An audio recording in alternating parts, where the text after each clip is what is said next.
Something that I've realized recently, and this, like I said, this is a hard pill to swallow. At a certain point, and I believe all you people love your people. Like, I believe that that's a true thing. You're in love with them. Not in every situation, but in most situations, you actually truly love this person.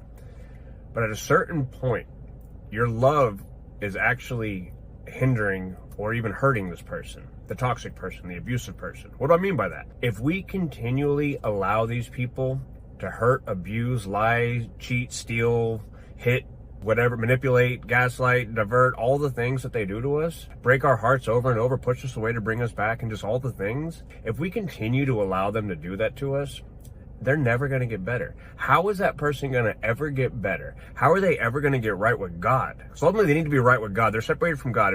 If you're with God, you're not behaving in these ways, both for them and for you. So again, that's also something you probably don't want to hear, but it's the truth. There's something going on with you and your relationship with God that allows you to be in this relationship, this toxic, abusive relationship.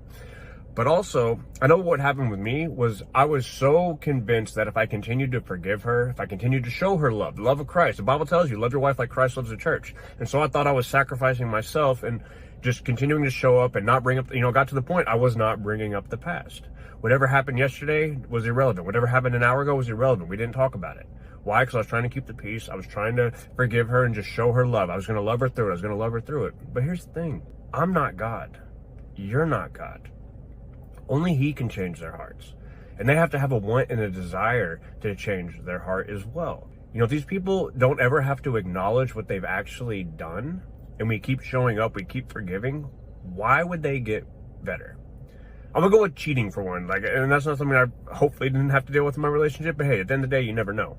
But if somebody continually cheats, if your woman or your man continually cheats on you, and yeah, you might get upset, there might be a fight about it, and he leaves, blows up, or you leave, blow up, or whatever the situation is, but then the next day you're back together and it's like it didn't even happen.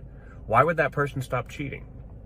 Or if that person hits you, you get mad, throw something at you, hit you. Like I just made a video about that, about, physical abuse, of men going through physical abuse with women and whatnot, but women go through physical abuse with men too, so I'm not just singling anybody out here. If I can get mad and hit you, or she can get mad and hit me and throw me out, and then the next day I don't even bring it up, why would she stop doing that? Why would her behavior, why would his behavior ever get better if they're not being held accountable for it?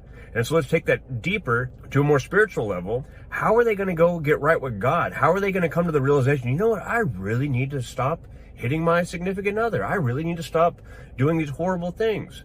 Why would they change when we continue to forgive them and allow them to get away with whatever they want to? I'm really embarrassed by this, but I realized the last year when I went back to her, I started the channel on 75 plus breakups, did the 6 months no contact, and then I went back to my ex.